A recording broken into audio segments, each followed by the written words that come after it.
Welcome to Practical Tool of the Day, Shemoneh Esrei. Intimate connection. Everything we're trying to do in Judaism is basically around building our relationship with Hashem. We build our relationship with God. That's what it's about. And most especially, this is expressed in our davening prayers. Our davening prayers are all about our building a connection with God. But here's the thing.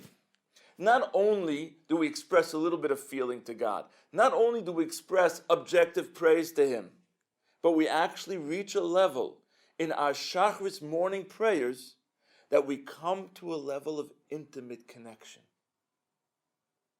You have a lot of different types of relationships. We all do. Some we have relationships with acquaintances. We see a person once in a while. Some are good friends. Some are even better friends. Some are our best friends. And then we have family. We have family and we have closer and closer family. But the highest level of relationship, without question, is the level of intimacy. What God has given us is the ability to relate to Him on the most intimate level. And that's Shemoneh Esrei. So what I want to do today is explain to you why during the Shemoneh Esrei, the silent prayer, we experience intimate connection. I want to show you an amazing, amazing tool that the sages have given us to use in order to reach this level. And then I want to explain to you why this tool is so valuable. So, to define why it is that the Shemoneh Esrei, our silent prayer, really represents intimate connection. Because we all know, intimate means the time that the deepest feelings come up. The most subtle feelings are expressed. Not only that, but it's a time that can only take place with a one-on-one. All the doors are closed. It takes place in a very quiet atmosphere. That's the Shemoneh Esrei.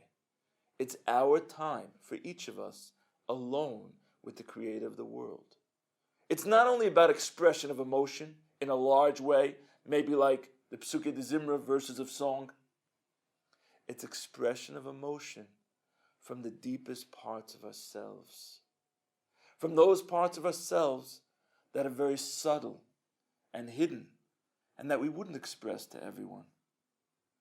We use the time, ideally, during Shemoneh Esrei to share with God not only our happy times, but also our anxieties, our concerns, our fears, our hopes, our dreams. That's why it's a time of intimate connection. Now, what I want to do is show you an amazing tool that the sages have given us in order to help us go through this experience. It says in the halacha, when you pray Shemoneh Esrei, the way that you're supposed to do it is you need to say the words audibly. The words must be pronounced. Baruch atah. Just to think the words, even though it's the silent prayer, just to think the words is not enough. A person does not fulfill his obligation. He's not doing the Shemoneh Esrei without actually saying the words. Yet at the same time, the halacha comes and quantifies that the amount of volume that you can add to your voice by Shemoneh Esrei is limited. It should not be heard by the person standing next to you. In other words, it could be heard by you, but it should not be heard by the person standing next to you. Now, the person standing next to you could really just be a few feet away, or maybe even just a few inches. Yet you're not supposed to say the words so loud that he can hear. Why? Why exactly in this format? So here's the amazing, amazing tool. You'll notice that whenever a person says words audibly, yet quietly, the more quiet he can get, yet audible, the more his feelings are drawn into the words. And as we know, this is really the goal of our davening. We want our deepest feelings to be drawn into the words. The tool is, say the words as quietly as you can, but still audible. Now, I'll give you some examples of this. Just in terms of the physical world that we live in. When a person wants to tell someone that they're upset, Or he tells someone, instead of yelling at them, he says, and you better not do that next time. His voice drops. It hardly becomes audible. Then you know it's very deep feelings. I'm warning you. Low, deep feelings. Let's go to a positive type of feeling. If a person says, wow, that was great. Hey, what you did is great. That's one level of praise. But it's a little different when you say, wow, I can't believe it. That was amazing.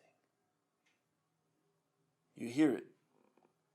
This is what Chazal said. This is what the sages have instituted, the way that we daven the Shemoneh Esrei. So, if you want to use this tool properly, we go to the Shemoneh Esrei, and we don't focus just on saying the words and getting through them, although that might be one way of davening, because you fulfill your obligation. But the goal, again, in davening is to create that connection, and the connection specifically through feelings. We want to draw our feelings into the words. How do you do that? Gomel chasadim tovim. Hashem, you gomel chasadim tovim v'konei hakol. You give yourself a second to think about it. And you'll see that slowly but surely, and certainly as you practice more, your feelings are drawn into the words. Which is an amazing, amazing tool. Now I want to show you just how valuable this tool really is. You see, the great Rabbi Levi Yitzchak Berditchev, Kedushas Levi, he writes somewhere that there are two ways of prayer. Sometimes a person is led by the words, but sometimes he leads the words. What does that mean? If we're just davening because the words are there, and we say the words and we think into them, and the words are leading me. But if I put my whole feelings into the words, and now the words are just a vehicle to carry my feelings, then I'm leading the words. Just like a person who's driving is leading his car, or a person in the old days on a horse, he's leading the horse, even though the horse might be very strong. It's the driver who leads the horse. I'm driving the words with my feelings, which is amazing. The goal of our davening is not just the words.